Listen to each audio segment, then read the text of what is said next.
எல்லாருக்கும் வணக்கம். ஒரு சின்ன கேப்புக்கு பிறகு உங்ககிட்ட வீடியோவில் பேசுகிறேன்.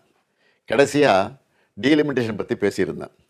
அதை தொடர்ந்து எலெக்ஷன்லாம் நடந்து முடிஞ்சிருச்சு, ரிசல்ட்டும் வந்துச்சு.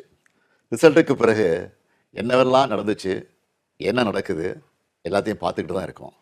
2 வாரமாக எல்லா வீடுகள்லேயும் நியூஸ் சேனல் தான் ஓடிட்டே இருக்குது. அந்த அளவுக்கு பரபரப்புக்கு பஞ்சமில்லாமல் போகுது.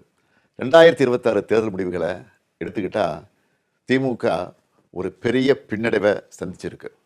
அதை நாம் ஏற்றுக்கிட்டு தான் ஆகணும். இது நிச்சயமாக நாம் எதிர்பார்த்த ரிசல்ட் இல்லை. இதுக்கு அவர் காரணம் இவர் காரணம்னு யாரும் யார் மேலேயும் பழி போடாதீங்க. தலைவராக இந்த தோல்விக்கு நானே பொறுப்பேற்றுக்கிறேன். வெற்றி கிடைக்கும்போது எனக்கு தான் அந்த கிரெடிட் வந்து சேருது. அப்போது தோல்வி அடையும் போதும் அந்த பழியை நான் தான் ஏற்றுக்கணும்.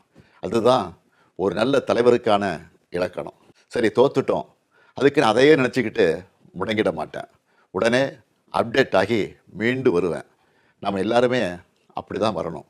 அதுக்கு உங்களோட ஆலோசனைகள், பரிந்துரைகள், ஐடியாக்கள் எனக்கு வேணும். எலெக்ஷனாக இருந்தாலும் கரெக்ஷனாக இருந்தாலும் உங்கள்கிட்ட தான் வந்தாகணும். மக்கள் தான் எல்லாம். இந்த தேர்தல் முடிவுகளுக்கு என்ன காரணம்? திமுக இன்னும் எப்படியெல்லாம் உங்களுக்காக உழைக்கணும்னு நீங்கள் நினைக்கிறீங்கன்னு சொல்லுங்கள். உங்களோட கருத்துக்களை ஓப்பனாக சொல்லுங்கள். அதுக்காகத்தான் இந்த உடன்பிறப்பின் குரல் வெப்சைட். இதில் உங்கள் கருத்துக்களை பதிவிடுறது ரொம்ப சிம்பிள். உங்கள் வாய்ஸ்லேயே பேசி கருத்துக்களை சொன்னீங்கன்னா அதுவே டைப் ஆகிடும். நேரடியாக நீங்களே டைப் பண்ணியும் சொல்லலாம். இல்லைன்னா நீங்கள் பேப்பரில் எழுதி அந்த ஃபோட்டோவை அப்லோட் பண்ணலாம், டாக்குமெண்ட்டாக அனுப்பலாம். உங்கள் கருத்துக்கள் எனக்கு வந்து சேர்ந்துடும். அதையெல்லாம் படித்து பரிசீலித்து நம்ம அடுத்த கட்ட நடவடிக்கையை வடிவமைக்க போகிறேன். நம்மளோட அணுகுமுறை, சிந்தனை, செயல்பாடு எல்லாத்தையும் மாற்றி ஆகணும். காலத்துக்கு ஏற்ற மாதிரி எவால்வ் ஆகித்தான் ஆகணும். உங்கள் கருத்துக்களின் அடிப்படையில் டிஎம்கே 2.0 வரும். கட்சியோட எல்லா லெவல்லையும் தேவையான மாற்றங்களை செய்ய போகிறேன்.